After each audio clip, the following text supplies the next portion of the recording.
gorgeous. Today I'm going to be reacting to Freak on a Leash by Korn, Korn with a K, and analysing it. I've never heard of this band before, I've never heard of this song. I'm fresh, I'm excited.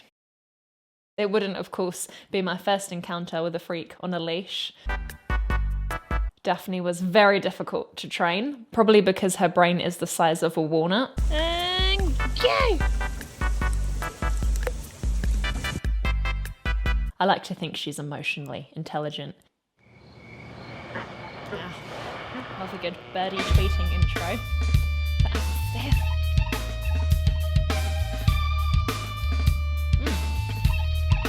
Nice.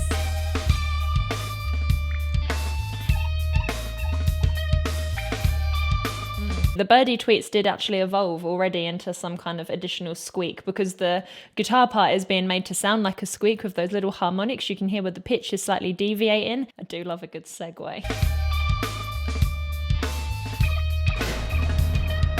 Something takes a part of me, something lost and never seen. Every time I start to believe something's raped and taken from me, from me. Life's gotta always be messing with me. Can't it chill and let me be free? Can't I take away all this pain? I try to every night, all in vain. It doesn't sound like there's any reverb on his voice, giving it no sense of room. When you sing in the bathroom or in a car park, like all these people on TikTok do, it makes the voice sound so much better, which is why they do it.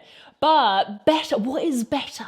Better, in my opinion, is whatever suits the message of the song more. That's what the vocal production should represent. And it really does, because you feel like he's sort of breathing down your neck. There's a lack of room, there's a lack of ambience, so he's like right there, whispering it to me. I can almost feel the moistness. We can hear everything that's going on in his nasopharynx. We can hear his little snores.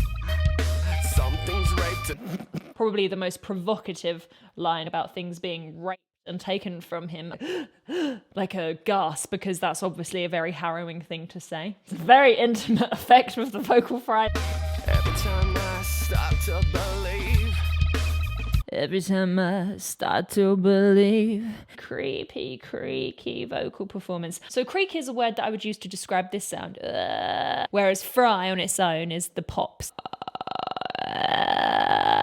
It's more of that creak. So using this proximity, this anti-reverb, and this continuous creak sound, we've got a very, very nuanced, exciting vocal performance. As the verse progresses, he gets a little bit more intense with the delivery of the same melody. The end of the first line had that breathiness at the end. Something takes a part of me. And then as he's gone on, that same melody with the same end note, pain, it has much more strength and punch to it. Go away all this pain. I try to every night, all in vain, in vain. Sometimes I cannot take this place. Sometimes it's my life I can't taste. Sometimes I cannot feel my face. You'll never see me fall from grace. Oh, nice, wow.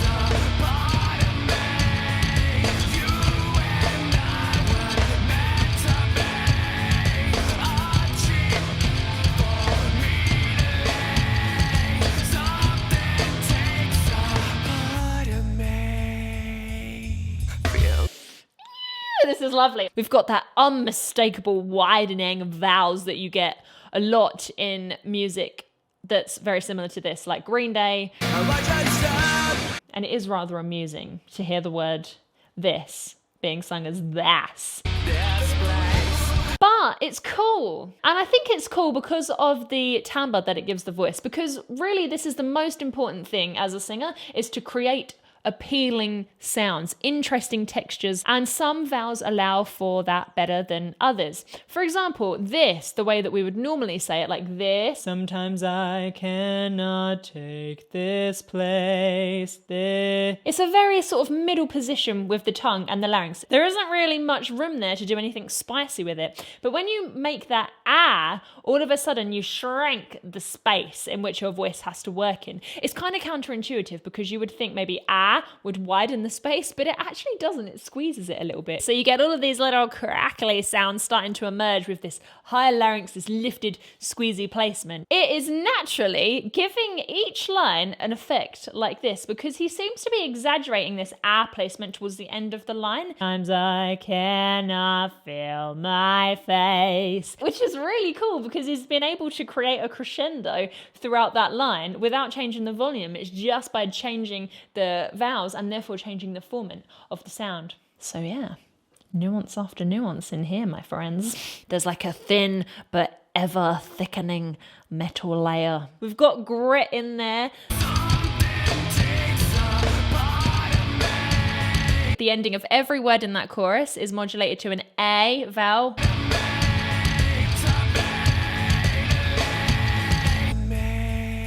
Whether it's in the word or not, and that definitely tells us it's a preference for him with this type of distortion. And this ah will shrink the space again, making it naturally ah more crackly and susceptible to vocal fry anyway.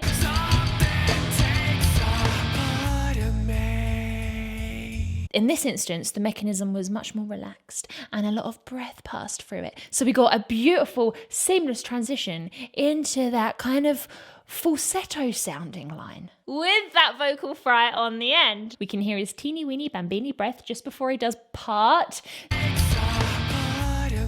He's just been doing something takes up. So it will be really difficult to find enough reserves in there to then really breathify, not a technical term, that last part. Oh, I wanted one of those little bastards so bad. Lava lamps are like time machines for the brain. I had one of those things where you touched it and then all of the little electrical things touched your finger. Highly entertaining for anywhere between 5 and 10 seconds.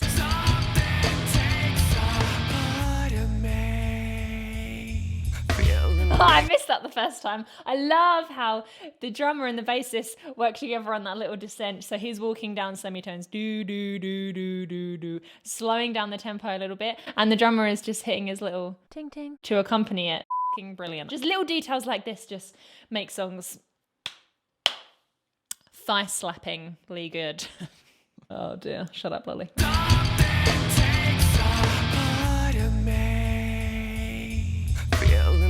A freak on a leash, feeling like I have no release. How many times have I felt disease? Nothing in my life is free, is free. Sometimes I cannot take this place. Sometimes it's my life I can't taste. Sometimes I cannot feel my face. You'll never see me far from grace. Something takes a part of me. The transition into the chorus, it really opened up into this super bright, like it sounded like an A major chord in there, and I really wasn't expecting that anthemic feel to it. I just thought it was going to get sort of even creepier and darker, maybe a little bit of screaming, maybe heavier instrumentation, but it really didn't. And it's really interesting. The visual that accompanies this, it's all these bullet holes, I would assume, and the sunlight shining in from them. And that's exactly how this made me feel musically, like the sun was shining on it with this major chord. It was then quickly made slightly creepier with those semitone movements. But just for a second, the light shone through, audibly and visibly.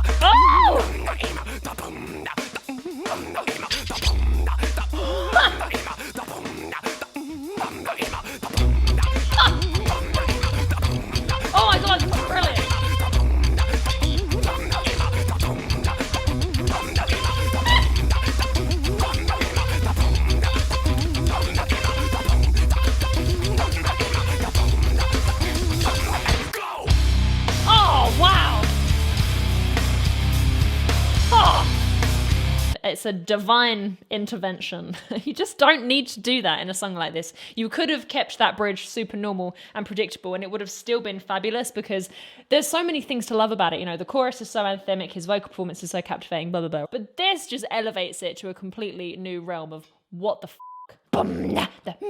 It bears a remarkable resemblance to Ivor Pulsdotter.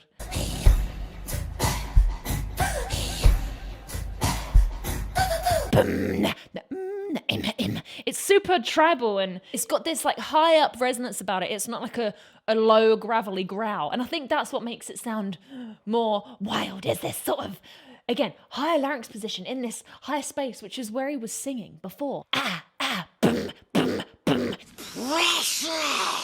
As opposed to like boom, which would be a low resonance. It's all up in his nose. There's a lot going on in this little nosy of his. Now, this extra heavy rumble that we're hearing is his false folds flapping together. And in this case, it isn't accompanied by a pitch underneath. There's no like boom. It's a tension in the vocal folds. You can hear that they're sort of closed. But there's no definite pitch underneath, which is still perfectly safe to do. The only time when it gets a little bit drying and potentially irritating is if you just do without making a pitch. You can actually do close them together and you're going to feel a lot more comfortable. And then accompanied with some really cool falsetto flips and I absolutely love this image of him sort of telling the bullet to in this magical bullet language. It seemed to work. It did divert its course. None of them are taking that bullet's bullshit, to be honest. The drummer was a bit more like... I love how they had a little bit of a Foley moment there. When the bullet passed the guitar guy, he did a little scratch on his strings to sort of make it sound like the bullet passed his strings. That's just, again, subtle details, but they're everywhere. This song is rife with nuance. Whatever it is that's trying to bring you down or destroy you, in this case something so literal and visceral as an actual bullet, you have to just face it head on. And then it will be intimidated. And you can't be the weak one and try not to face it, because then the bullet might try and get you, just as it did that really cool lava lamp.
Oh my God, that was f***ing amazing.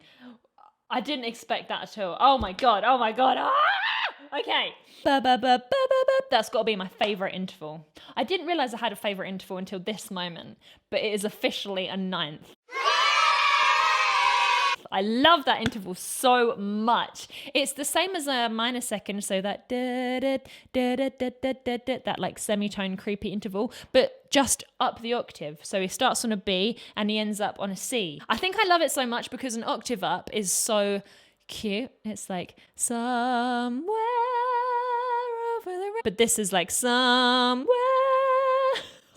It's famously heard in my favourite piece of classical music. Ah, that might be why I like it so much. Danse Macabre.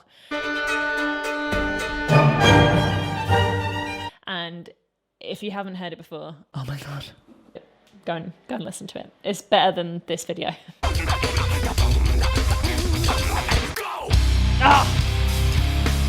Oh, it's better the second time.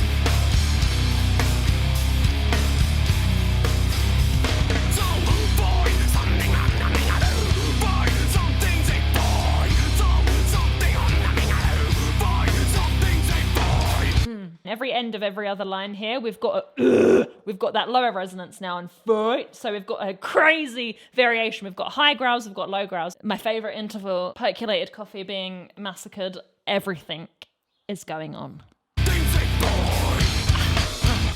Oh, yes. Oh, and the transition.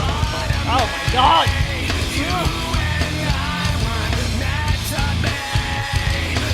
Oh, that was a close one.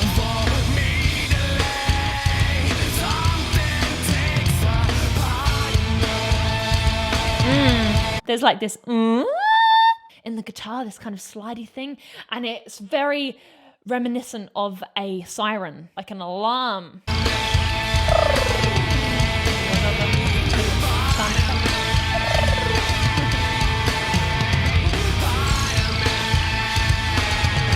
Oh, part of me. There was that little semitone drop. That was so cool. How did I miss that? Oh, it just goes from tense into even more tense. It doesn't resolve. Does it resolve? No. It resolves to the sound of screaming children, like all good songs. I absolutely can't believe what I've just heard. Those sounds that he was doing, there's something so primitive about the vocal performance and the theatricality of it. The constant use of the rock instruments to make Foley sounds accompanied with the music video. It's an absolute visual and audible work of art. There is a definite darkness embedded in this music in a way that I can't actually put my finger on or explain. There's just something really dark about it. The constant use of those minor seconds or sometimes minor ninth intervals definitely contribute, and the way that it takes you by surprise. It's almost as if you don't get lulled into this sense of like, okay, yeah, I get it, you're depressed. This person's really serious. That is conveyed by the complexity of the composition. It alludes to a more complex story. Unreasonably good. Let's read out today's oracle card to finish off the fun and games. I need my glasses, hang on. So we have the somewhat intense squirrel of self-care telling you to recharge your batteries, you piece of shit. Self-care is super important in case you didn't know. Life will feel as intense as this squirrel if you don't do it. No half-assed attempts either. Give it your all. Yeah, I mean, that's kind of like the message of this song, you know? You have to look the bullet in the eyes, in its bullet eyes. Or face a fate akin to that perfectly good comic book. Thank you so much for watching today's video. I really hope you enjoyed it as much as I enjoyed making it, and enough to hopefully warrant your very valuable like and subscription to the channel. If there are any singers you would like to see me analyse, then please do let me know down below in the comments. If you haven't had enough yet of this, then you can watch my first time reaction and analysis of Aerials by System of a Down, which is the first time I'd ever heard them. Kind of similar vibes to this, I think. If you're at the premiere, then a big premiere hug to you. If you're here at any other time, a big hug for you too. And I'll see you next week. Mwah! Thank you for everything. Bye! You see how clever you are. You're such a good girl. Went right through me there.